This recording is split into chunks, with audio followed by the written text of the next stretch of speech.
இயேசுவின் நாமத்தினாலே இந்த காலை வேளையிலே உங்களை அன்போடு கூட வாழ்த்துகிறேன். உங்களுக்கு கிருபையும் தேவ சமாதானமும் உண்டாவதாக. இந்த நாளிலும் கர்த்தருடைய ஆவியானவர் நமக்கு கொடுக்கிற வார்த்தை சங்கீதம் 23:1 இப்படி சொல்லுகிறது: கர்த்தர் என் மேய்ப்பராயிருக்கிறார், நான் தாழ்ச்சி அடையேன்.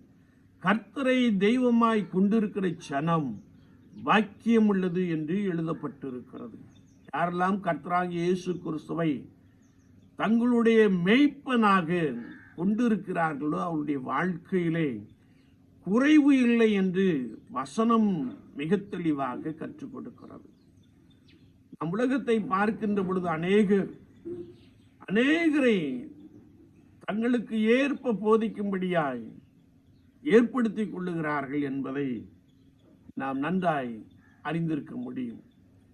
ஆனால் எந்த ஒரு மனிதன், எந்த ஒரு குடும்பம் கர்த்தரை மேய்ப்பராய் கொண்டிருக்கிறார்களோ அவர்களை அவர் நன்றாய் போஷித்து வழி நடத்துகிறார். அவருடைய வாழ்க்கையிலே குறைவு இருப்பதில்லை என்பதை குறித்து வசனம் மிக ஆழமாக கற்றுக் கொடுக்கிறது. அவர் நம்மை நீதியின் பாதைகளில் நடத்துகிறார். அவருக்கு பிரியமாய் நடக்கும்படியான ஒரு பெரிய அனுபவத்தை கொடுக்கிறார். நாம் உலகத்தை பார்க்கின்ற பொழுது சாதாரணமாய் ஆடுகள் கிராமங்களிலே வளர்ப்பதை நாம் பார்க்க முடியும். செம்மறி ஆடுகளை நாம் பார்க்கின்ற பொழுது அவைகள் தலையை குனிந்து வரிசையாய் சொல்லுகின்ற ஒரு காட்சியை நாம் காண முடியும். வெள்ளாடுகளை நாம் பார்க்கின்ற பொழுது அவைகள் அங்கும் இங்கும் திரும்பிக் கொண்டு போகிற வழியிலே பிறர் தோட்டத்தை மேய்வதையும் நாம் கண்டிருக்க முடியும். சில வெள்ளாடுகளுக்கு கழுத்திலே கம்பை கட்டி விட்டிருப்பார்கள், கீழ்ப்படியாத ஆடு. சில ஆடுகளை நாம் பார்க்கின்ற பொழுது அவர்கள் கால்களிலே சில கட்டுகளை போட்டிருப்பதை நாம் பார்க்க முடியும்.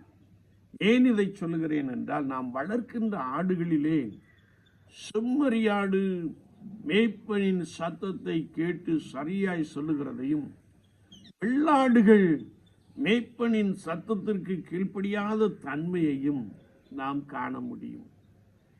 உலக வாழ்க்கையை நாம் பார்க்கின்ற பொழுது கர்த்தராகிய இயேசு கிறிஸ்துவை நாம் மேய்ப்பராக கொண்டிருக்கின்ற பொழுது நாம் அவருடைய சத்தத்திற்கு கீழ்ப்படுகிற ஒரு நபராக இருக்க வேண்டும் என்பதை குறித்து வசனம் மிக தெளிவாக கற்றுக் கொடுக்கிறது. எனவே நான் அவரோடு கூட இருக்கின்ற பொழுது அவர் நம்மோடு கூட இருக்கிறார். நம்மை நீதியின் பாதைகளில், சரியான பாதைகளில் நடத்துகிறார் என்பதை நாம் தெளிவாய் அறிந்து கொள்ள முடியும். மனிதனுடைய செயல்பாடுகளை நாம் பார்க்கின்ற பொழுது சிலர் கர்த்தரோடு கூட இருக்கின்ற கிருபையை பெற்றிருக்கிறார்கள். சிலர் கர்த்தராகிய இயேசு கிறிஸ்துவுக்கென்று பலமாய் சாட்சியாய் வாழும்படியான அனுபவங்களை பெற்றிருக்கிறார்கள். ஆனால் அநேகர் வெள்ளாடுகளைப் போல அழைகிற ஒரு காட்சியை நாம் வாழ்ந்து கொண்டிருக்கிற நம்முடைய சம காலத்திலே நாம் பார்க்க முடியும். எனவேதான் வேதம் சொல்லுகிறது, அவர் என்னை நீதியின் பாதைகளில் நடத்துகிறார். அது மாத்திரமல்ல, நான் மரண இருளின் பள்ளத்தாக்கிலே நடந்தாலும் பொல்லாப்புக்கு பயப்படேன். ஒருவேளை இன்றைக்கு வியாதி என்னும் இருள் மனிதனை நிலைகுலைய வைத்து விடுகிறது. ஏழையின் வறுமையோ அவனை கலங்க பண்ணும் என்று எழுதப்பட்டு இருக்கிறது.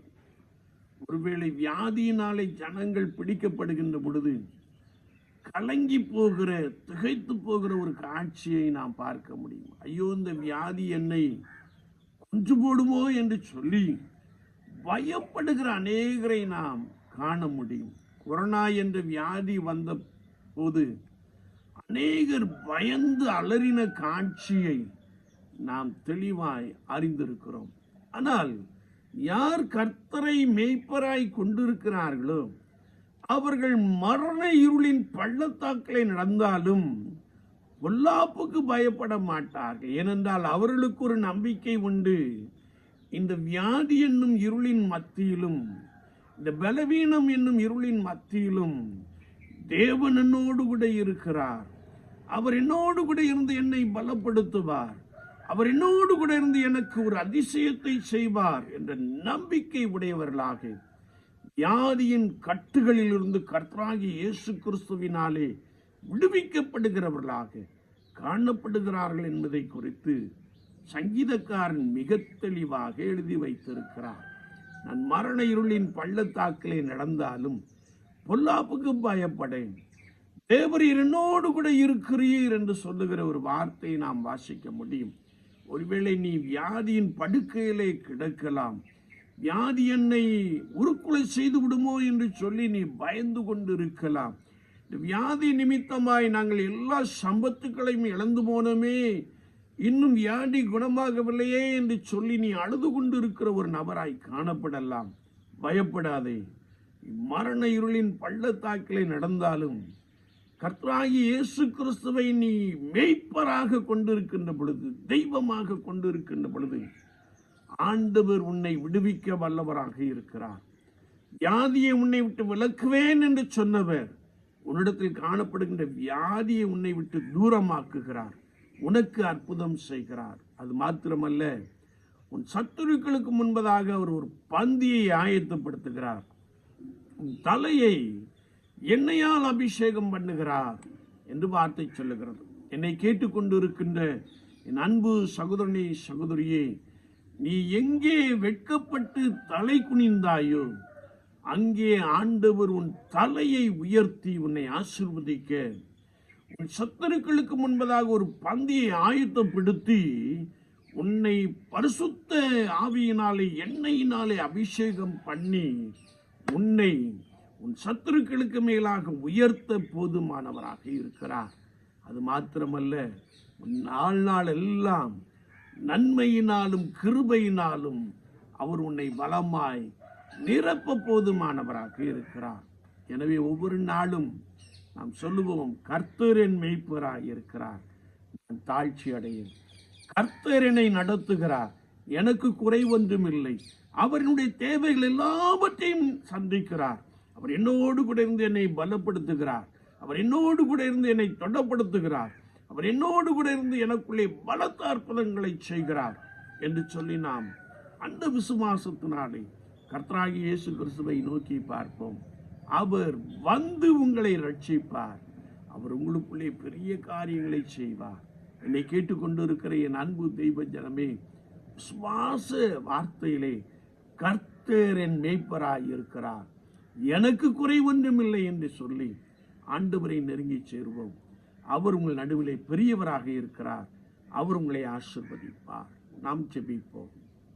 நேசிக்கிற நல்ல ஆண்டவரே, வேலைக்காக நாங்கள் நன்றியோடு மை துதிக்கிறோம், மை ஸ்தோத்தரிக்கிறோம்.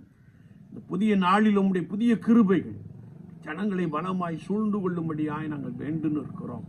யாரெல்லாம் பலவீனத்தோடும் சுகவீனத்தோடும் காணப்படுகிறார்களோ, யாரெல்லாம் குறைவோடு கூட வாழ்ந்து கொண்டு இருக்கிறார்களோ, அவர்களுக்குள்ளே ஒரு பெரிய விசுவாசம், கர்த்தர் என் மேய்ப்பராயிருக்கிறார், நான் தாழ்ச்சி அடையேன் என்ற நம்பிக்கையிலே பலப்பட, அது நிமித்தமாய் அற்புதங்களையும் ஆசீர்வாதங்களையும் சுதந்திரித்துக் கொள்ள, குறைவெல்லாம் இயேசுவின் நாமத்தினாலே நீங்கி போக, வெறுமை இயேசுவின் நாமத்தினாலே நீங்கி போக கர்த்தர் உதவி செய்கிறீர். நாங்கள் உமக்கு ஸ்தோத்திரம் செலுத்துகிறோம். உம்மை நம்பி, உம்மை முழு நிச்சயமாய் நம்பி விசுவாசித்து எல்லாவற்றையும் சுதந்திரத்துக் கொள்ள கிருபை தார். இயேசுவின் நாமத்தில் ஜெபங்கேளும் பரிசுத்த பிதாவே. ஆமீன், ஆமீன்.